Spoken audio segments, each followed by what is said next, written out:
Hey there, Stat Hounds. Ron here, and welcome back to Dungeon Crawlers Anonymous. Today we are going to be kicking off a new series on a game called Sanctum, designed by Philip Neddick and published by Czech Games Edition. Sanctum debuted towards the end of 2019, and earlier this year became available in the States.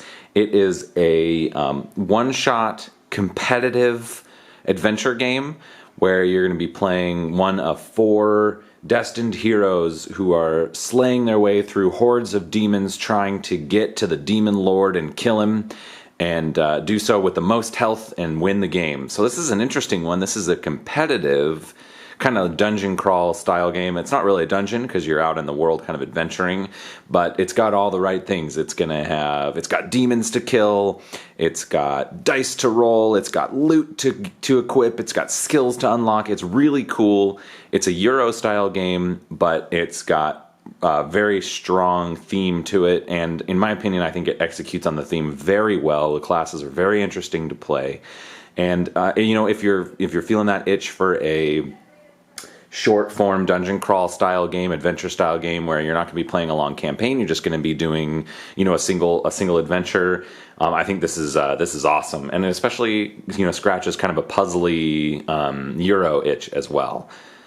So we're going to be doing a box tour of this game, and box tours are a thing. Instead of doing traditional unboxings, because there are lots of those out there, and this game there are great unboxings out there if you want to take a look at what that looks like. But I've actually already opened the game, I've read through the rulebook, I've played a sample game, and so what I want to do instead of just opening the game and showing you the components and the punch sheets is I'm going to take you on a tour of what's in this box, kind of very briefly explain the different components to you, just so you can get an overview of what's available inside this box for Sanctum, and then I'll give you a good idea of what's in the game, what a very high level understanding of some of the components, and then we'll go through and we'll do a setup video, and then I'll do a gameplay videos as well.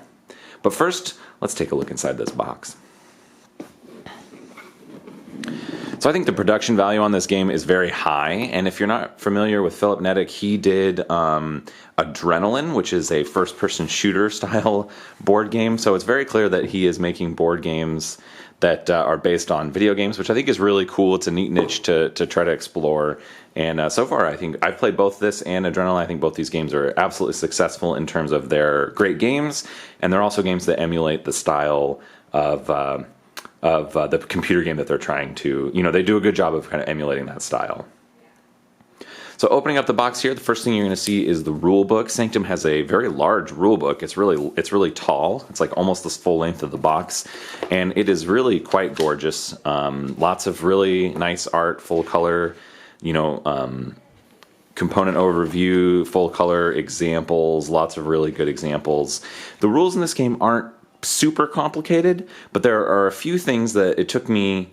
I read through the rulebook first, and there was a few things that I just wasn't grokking until I finally got it on the table and actually played through it. Most of the game you're going to be playing, fighting demons and equipping gear, and then towards the end you actually have a big boss fight with the demon lord himself, where you got to take him down.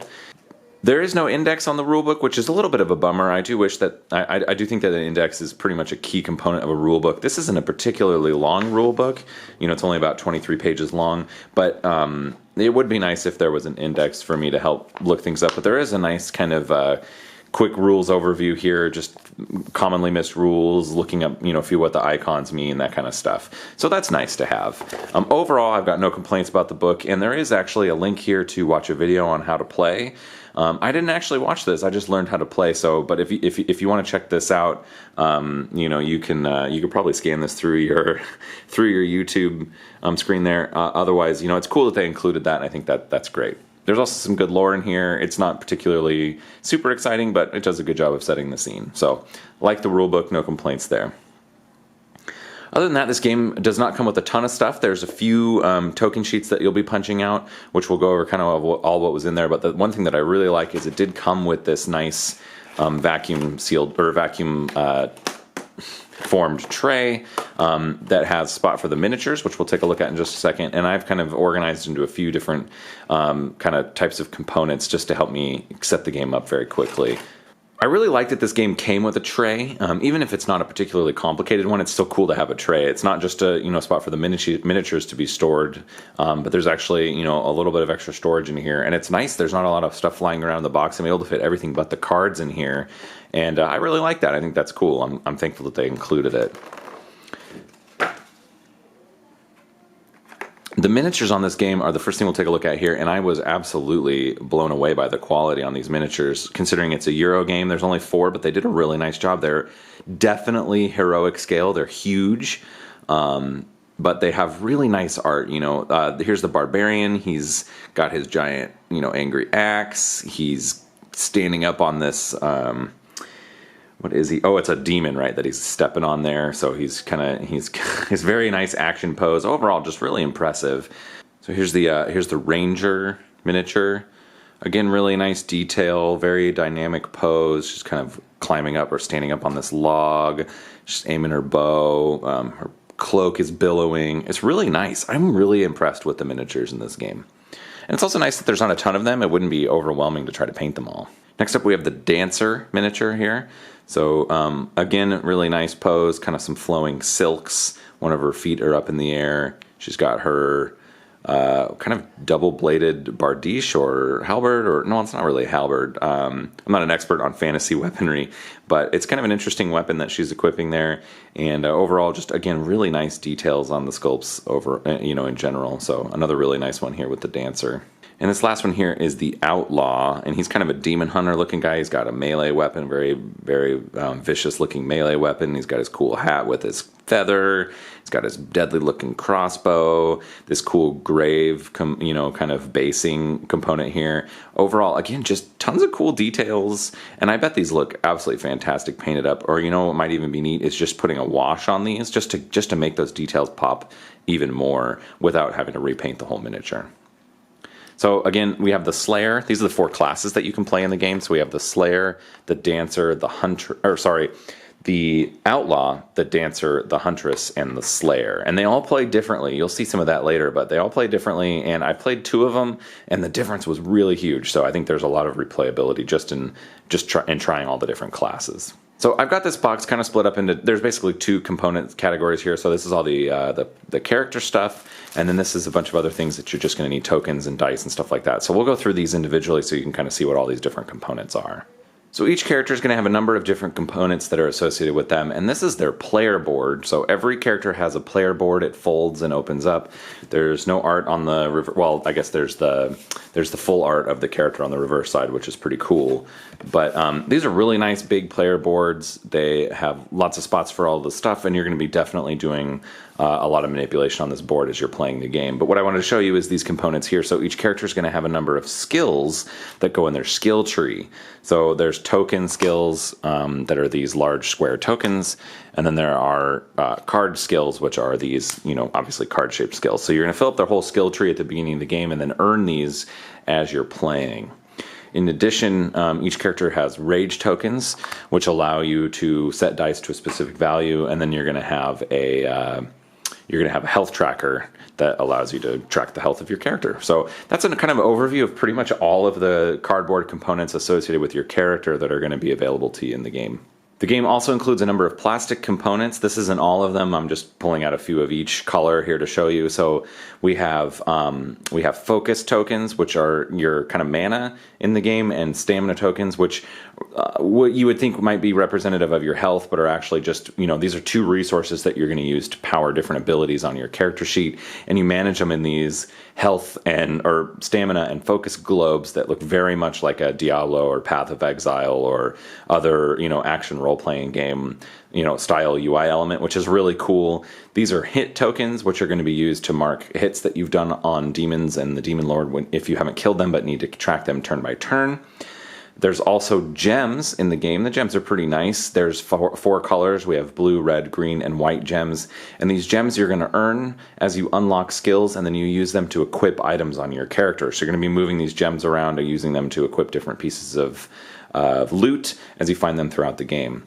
Finally, there are a number of these wooden dice. They come with, some of them have golden pips, as you can see here, and then some of them have silver pips. They're all still just D6s. They're all just have the normal 1 through 6, but the difference being these gold ones are the ones you normally earn throughout the game, and these silver ones are for special abilities that your character might have access to. Decently nice components. I don't mind wooden dice. Typically a plastic die is going to have a little more weight to it, but rolling these wooden dice actually feels kind of good, especially if there's a bunch of them. They're very floaty. I don't think that really means anything, but that's what they feel like to roll. Some other components that are included in the game are, there's an achievement board where as your characters complete exploits out in the fields of battle on their way to the Demon Lord, they can earn some achievements that are going to be preset on this board. The achievements will be secret, so you earn one, and then you won't know what you can look at this, but your opponents won't know what kind of bonuses you get, and these are all going to be used in the final fight. Additionally, on this board will be Divine Intervention token, which these allow you to earn extra dice throughout the game. And then there's also these lovely potion tokens, which your character can use to recover stamina or focus. Really nice little potion art on these. Additionally, what would a game about hunting demons be without plethora of demons to hunt? So here we've got the demon board with the 3 levels of demons, 1, 2, and 3. And really interestingly, these demons all have different kind of information on the front in terms of how to defeat them. And on the back of every card, as you can see here, is a unique piece of loot. So throughout the game, you're going to be killing demons, and then when you kill them, you're going to flip them over to see what kind of loot they drop, which is super, super cool, really fun, because there's lots of different loot to collect. And I just laid these out so you can kind of see, here's kind of the progression, the War Axe compared to the Butcher, compared to Murmac's Axe. They obviously increase in power and in cost. Up here in the corner, that's the number of gems it costs to actually equip them. There's also, and by the way, in my 2-player game, I didn't get through all these decks, so I think there's some good replayability here in terms of not only do you have to kind of adapt to what cards you're actually getting, but you're never going to have access to the same sets of cards, which I think is cool. Additionally, there are some cards here for kind of a variable player setup. Not too much going on here, but basically everybody's going to get some of these to help offset the benefits of getting to go first, and they help kind of give you a jump start on some of your skills. Next, we have a couple of cards for the Demon Lord himself. When you fight him, there's Demon Lord cards and Fury cards, and these are going to come together to create sort of this really cool boss encounter, which I'm very excited to show you once we get to that in the gameplay. I think this is really expandable. They could do some different bosses and it'd be really neat, but just the way this boss works, it feels like you're fighting a boss while also playing a Euro-style game. As you saw earlier, each character comes with their own character board with their beautiful art. This actually acts as a paper doll for you to equip all those cool equipment items on as you're leveling up and exploring the game.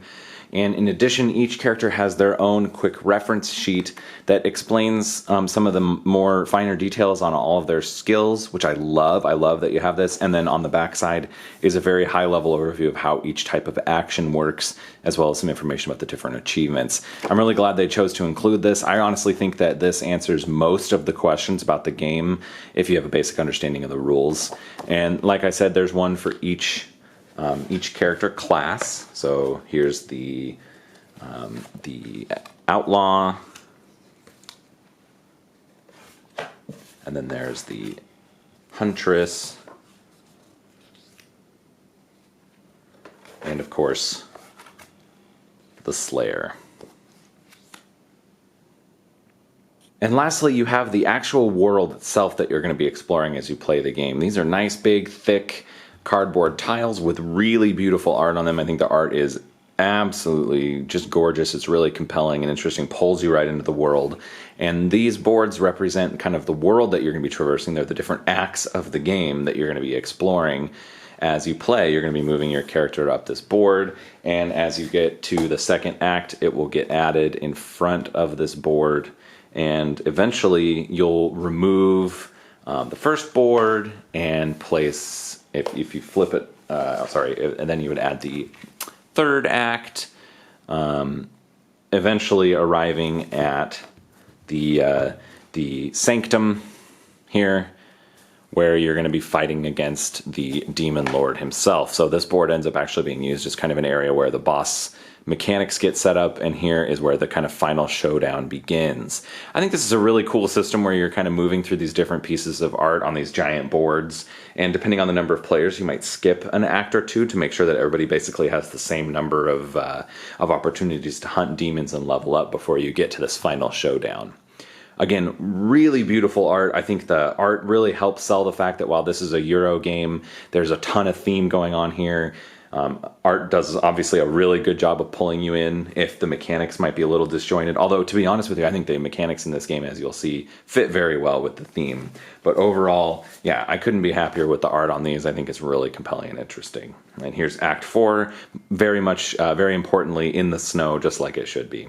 Well, and that's it for Sanctum. There's not a lot of fat in this box, mostly just a lot of really nice components, some really good heavy cardboard, lots of beautiful art, and just the right amount of plastic and dice and components, I feel like, to make this not too intimidating to get set up on the table and playing.